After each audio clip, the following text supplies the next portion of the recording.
time here, but just yes or no. Has that ever happened? A nod, yes or no? Yes. Okay. I'm seeing a lot of hands go up in here. I mean, most of you probably would say that there has been a time in your life when something bad happened, and yet, when you look back over it, something good came from that bad thing. Now, let me ask this question. When the bad was happening, could you see the good coming? No. Absolutely not, right? We can't see the bad when we can't see the good that's to come when we're in the midst of the bad. And yet, this is a Judeo-Christian principle that is as old as Genesis 1. The earth was without form and void. It's an abyss of darkness and chaos. And God said, let there be light. Out of the disorder, out of the chaos comes order. And it's just a principle. You see it throughout the narratives of Scripture. You see it throughout the teachings of Jesus. You have something as beautiful as Palm Sunday, which is Jesus coming into Jerusalem, palm branches waving, Hosanna, blessed is he who comes in the name of the Lord. 5 days later is met with Good Friday, which isn't so good. When we say Good Friday, from this perspective it is, but on that day it was chaos, it was darkness, it was crucifixion. So you have bad, and none of the disciples, his mother, the 4 women standing around the cross, none of them could see good in that moment. It was horrific. And yet, 3 days later, resurrection.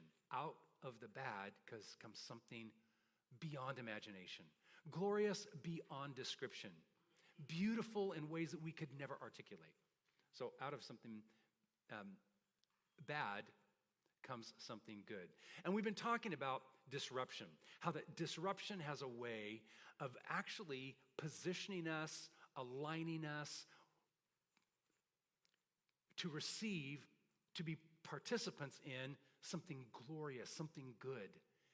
And so there might be a little bit of an earthquake, a little bit of a shake. And I want today to go and read from the book of 1 Kings chapter 8, chapter 19.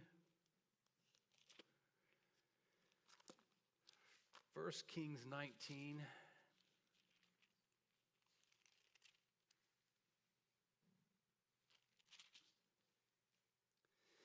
And Ruth, I'm going to read it from the screen here because that's the ESV, and I am reading, my Bible is the NIV, and it just won't match. So you and I are going to work together. By the way, I'm really thankful for Ruth. So here's the story of a prophet, an old prophet. And the story goes like this. Ahab told Jezebel all that Elijah had done and how he had killed all the prophets with the sword. Then Jezebel sent a messenger to Elijah saying, so may the gods do to me and more also if I do not make your life as the life of one of them by this time tomorrow. Then he was afraid. Somebody say afraid. And he rose and ran for his life. Say he ran for his life. And came to Beersheba, which belongs to Judah, and left his servant there. But he himself went a day's journey into the wilderness and came and sat down under a broom tree. And he asked that he might die, saying, it is enough. Now, O Lord, take my life, for I am no better than my fathers. And he lay down and slept under a broom tree. And behold, an angel touched him and said to him, arise and eat. And he looked, and behold, there was at his head a cake baked on hot stones and a jar of water. And he ate and drank and lay down again. And the angel of the Lord came again a second time and touched him and said, arise and eat, for the journey is too great for you. And he arose and ate and drank and went in the strength of that food 40 days and 40 nights to Horeb, the mount of God. There he came to a cave and lodged in it. And behold, the word of the Lord came to him. And he said to him, what are you doing here, Elijah? And he said, I have been very jealous for the Lord, the God of hosts, for the people of Israel have forsaken your covenant, thrown down your altars, killed your prophets with the sword, and I, even I only, am left, and they seek my life to take it away. And he said, go out, stand on the mount before the Lord. And behold, the Lord passed by, and a great strong wind tore the mountains and broke in pieces the rocks before the Lord. But the Lord was not in the wind. And after the wind, an earthquake. The Lord was not in the earthquake. And after the earthquake, a fire. But the Lord was not in the fire. And after the fire, the sound of a low whisper. And when Elijah heard it, he wrapped his face in his cloak and went out and stood at the entrance of the cave. And behold, there came a voice to him and said, what are you doing here, Elijah? And he said, I have been very jealous for the Lord, the God of hosts, for the people of Israel have forsaken your covenant, thrown down your altars, and killed your prophets with the sword. And I, even I only, am left, and they seek my life to take it away. And the Lord said to him, go, return back the way you came to the wilderness of Damascus. And when you arrive, you shall anoint Hazael to be king over Syria, and Jehu, the son of Nimshi, you shall anoint to be king over Israel, and Elisha, the son of Shaphat, of Abel Meholah. It kind of has a Hawaii sound to it, doesn't it? Meholah, you shall anoint to be the prophet in your place. Yet I will leave 7,000 in Israel, all the knees that have not bowed to Baal, and every mouth that has not kissed him. So he departed from there and found Elisha, the son of Shaphat. Now, the book of James tells us in chapter 5, verse 17, that Elijah was a man with a nature like ours. What does that mean? That Elijah was a man with a nature like ours. Elijah is almost manic. He goes from this mountaintop experience where he races a chariot down a mountaintop and it's raining because he's called down rain from heaven, and the people are all excited and they're happy because there's been a drought and he has been the rainmaker. And he runs down the mountain and he's like, this is the best day ever.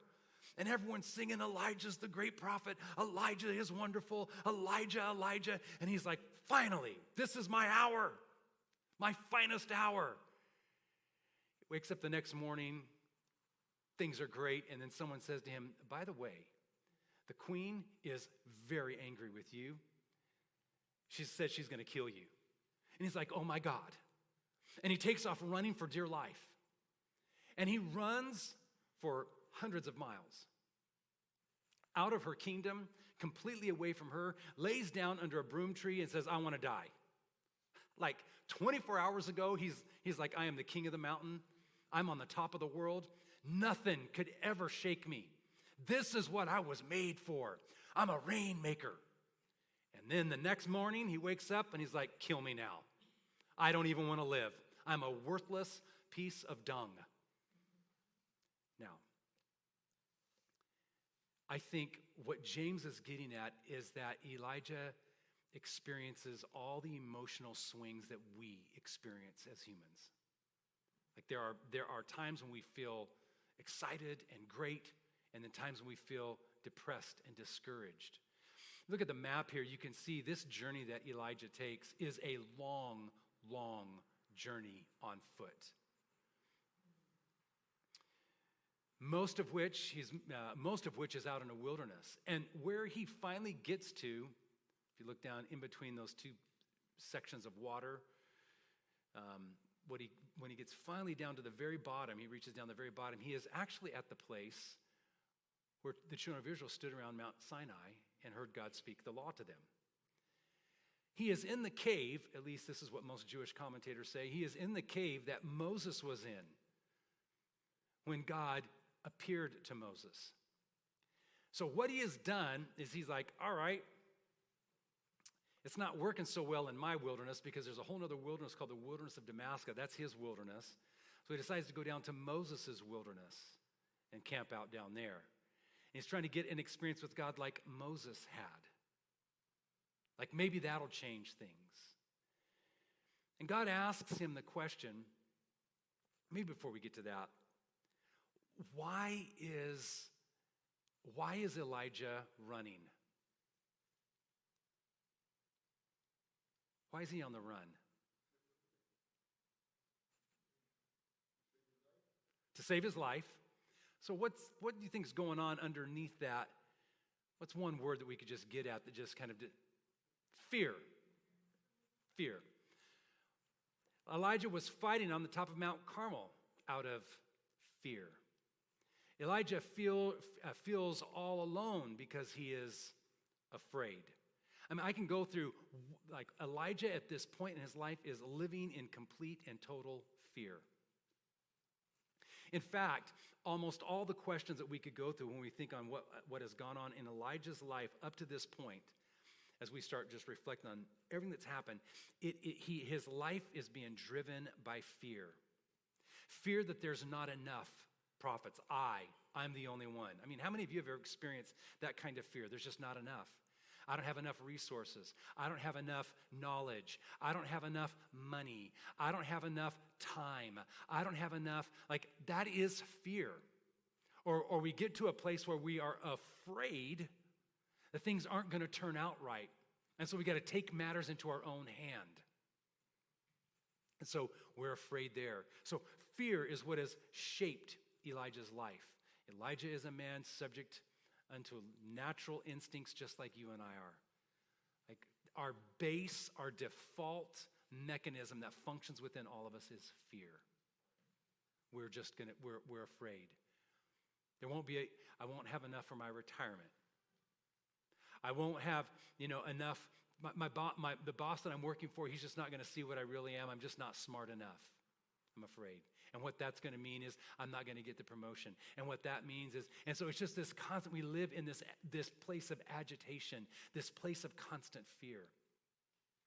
And what God calls us to when we're walking through these journeys of fear is he brings us to a point in that journey. I call it like a mythical journey. Although this is part of the history and the story of Israel, and Elijah is one of their great prophets. I think he kind of stands in as a mythical figure for all of us on the journey that we may take in our own life of fear and overcoming that fear, and how God brings disruptions into our life. Why we might fight or flee or hide or give up or isolate is fear at work in our life. And fear will completely put us outside of living life to the fullest that we are called to live it to. So we watch Elijah. The next slide, Ruth. We watch Elijah as it says that he was afraid and he rose and he ran for his life. He's so afraid that he leaves his servant behind. He leaves everything behind. Fear is what is driving him. And then he comes to this place in the journey, where God says to him, "Go out and stand on the mount." And he goes out and he stands. I love this imagery here. It's that get up, but don't do anything. It's that paradox when we sense God's up to something, where we feel like we got to do something, but then we know there's nothing we can do. It's like, go out and stop. Just stand there, right? There's a strong wind, there's an earthquake, and there's a fire, and we are told that God is in none of that. And we may have these moments in our life that are completely disruptive, moments of earthquakes, windstorms, fire in our life. And as we're going through that, and we're looking for God in the sensational, we're looking for God to happen in the midst of these cataclysmic events. And God's in none of that. And then we're told the sound of a low whisper.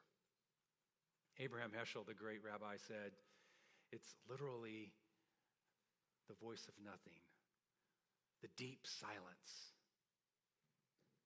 You've had that happen where something is so quiet that it's deafening. It's so silent that you hear it echoing inside of you. It's that silence that happens deep within. It's that moment when we've been anxious and frenzied and all caught up in arms, and all of a sudden everything gets silent inside of us, and we know that God is speaking to us. The great mystics like Meister Eckhart and Julian of Norwich and St. John of the Cross, they would say that there is this place inside of us that we are composed of spirit, which is God's life inside of us. The imagery is what God does when he breathes into Adam in Genesis 1, and Adam becomes a living soul. He comes alive. He breathes into Adam. We have part inside of us that is God's breath. And when we die, the imagery is that it goes back. It's life. It goes back to God. The scriptures talk about even Jesus on the cross. Father, into your hands I commit my spirit. Like it's yours. It's yours. This spirit. And then there's part of us that's soul. And that soul is the part of us that we own. That living part of us that is us. It's our autonomous self. You know, it's our agency, self-agency. It's the ability to choose and the ability to live and how we walk and live that out. That's our soul that we have, that we possess. And the mystics say that in that place of our soul and that place of God's spirit, that it's almost like a point, Thomas Merton says, it's a point of nothingness deep within you. And God alone owns it. And that's where God will speak directly to you. And this is what's going on with Elijah. He's hearing it. He doesn't see it in the earthquake or the fire or the wind, but in that inner voice. It's like, whoo. God's already spoke to him 2 times. This is the second time, but it says, and when Elijah heard it, he wrapped his face in his cloak. The storyteller said that you can't see God and live. It's his whole way of going, I can't. God is in this moment. He covers his face. He stands at the entrance. And then God says to him, what are you doing here, Elijah? Literally, who are you here? We're different people in different places. But when you stand alone before God, who are you in this place? This is the... You like that? That's for my dear brother Alex. So let me wrap it up with this today by saying this. Would you jump me over to the one with the map? In this journey, we may start at this place up here, where it says, when you are here. Living in fear, the fear of not enough, of what if I lose it all, the loneliness, the fight or flight. And then God brings us down to a place to where we are so numb in our fear that we are unable to be moved by earth, wind, and fire. And I'm not talking about the singing group. I'm talking about we are unable to be moved by those things that we're at a point we just can't be, that doesn't move us anymore. We get to that place, and it's when we finally hit, and we talk about in AA, right? When you finally hit rock bottom, when you finally realize that there's nowhere else to go. I need a higher power. You finally hit rock bottom. We finally get to the very bottom, and in that moment, there's a silent, a deafening silence, and God begins to speak. And this is where, I can look around this room, and I know so many of you know your stories, this is where your life changed. It's that one moment where God spoke to you, where you sensed everything is going to be different from this point forward. It's Abraham and God saying, get out of here. Go to a land that I will show you. It's Joseph receiving dreams. It's David hearing a prophet pour oil over his head and say, you'll be a king. It's that one moment that defines your life. When God speaks to you. And Jesus, it's in those baptismal waters. This is my beloved son. I love him. He brings me great joy. And he lives his whole life on that one word. He shows us how to be an example of that. That moment. That voice is the place where everything changes. And then God says 3 things, and I'll wrap it up with this. God says 3 things to Elijah. And this is when I would say all of our lives are divided into this, if we're talking about the mythical journey, are divided in along this line of when we have lived by fear and when we live by faith. You're either living by fear or you're living by faith. That's the journey. And fear makes you violent. Fear makes you run. It's fight or flight. It's all that stuff that we threw out there. Then there comes a moment when God speaks and you're no longer afraid. Everything's changed. And you start walking by faith, and it's a whole different life. It's a whole different walk. It's a whole different way about you. And for Elijah, he is told, I want you to go anoint the king Hazael of Syria. I want you to anoint Jehu, the king over Israel, and anoint to be prophet in your place, Elisha. He is called to anoint 3 different people. What does that mean? To anoint in antiquity was to give somebody a purpose in their life. So it's different. You're going to anoint a king and you're going to anoint a prophet. You're going to give somebody a purpose of being a king and someone the purpose of being a prophet. And what is this? It's 3 movements here. That once we start walking by faith, we're called to. We're called to help people get a purpose, those that are right before us. Israel was his land. That's where he was a prophet. But then he challenged them to do something way beyond. He goes, I want you to go outside of your country. I want you to go to Syria. That's one beyond you. And I want you to anoint someone in Syria. And then I want you to anoint someone behind you. You're not going to be here forever. Like, start thinking about your purpose. Your purpose is to not live in fear, but to help other people find their purpose, their call, what they are meant to do in the world. As long as we're living in fear, we cannot walk in faith. But that moment that we start walking in faith, then we're called to step into places that are beyond ourselves with good news, with hope, like to stretch ourselves, to go in places that it was uncomfortable for Elisha to go into a completely different country. Stretch yourself. And then deal with the things that are right before you.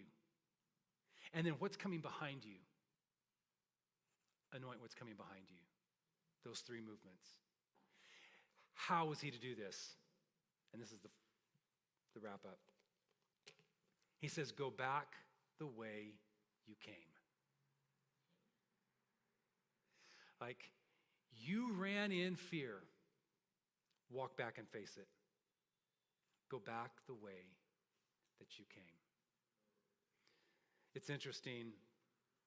Most people would say that when you read the story of Jesus calling his disciples, because what he does is he shows up, Elijah shows up to Elisha, and he says, basically, he takes his mantle and puts it over him and says, follow me. And Elisha drops everything and follows him. And we're told that this is the model that Jesus lays out when he walks along the Sea of Galilee, and he says to the disciples, follow me. And they drop their nets, and they follow him.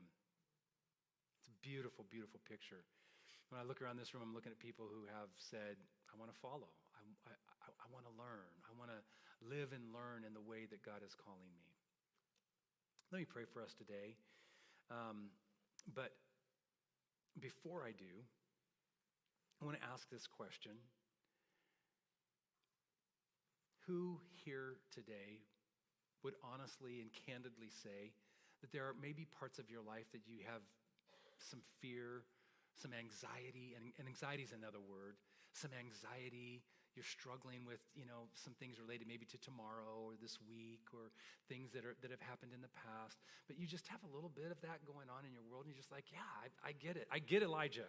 He makes a lot of sense to me when I read this story. Yeah, most of us in here are raising our hands. And I want to just say, that's perfectly normal. That is absolutely perfectly normal. It's part of the journey. Now, the thing that I want to say to that is you don't have to live forever in that fear. There's a way out of it. All of us are like on the edge of our seats. What's the way out?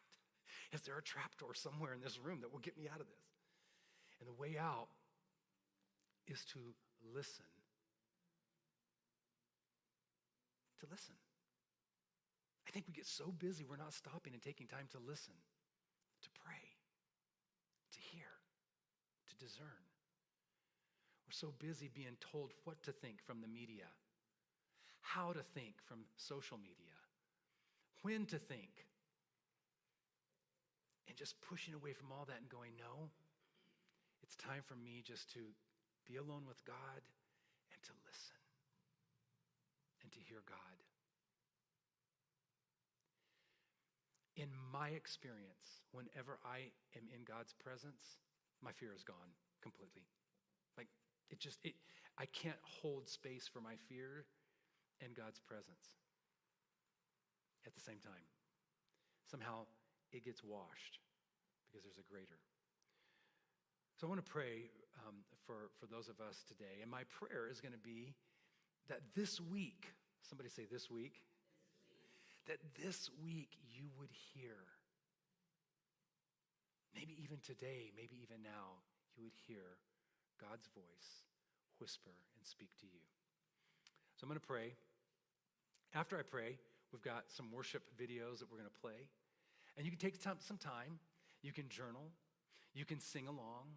You can reflect. But it's an opportunity for us just to be still in God's presence in a worshipful moment and reflect on what God is speaking and what God is saying. And then I'll come back after that, after the worship videos have played, and we'll close out our service for today. Father, thank you so much for the life and community that you've given to us through your Son. We desire to be people of love as he has demonstrated it.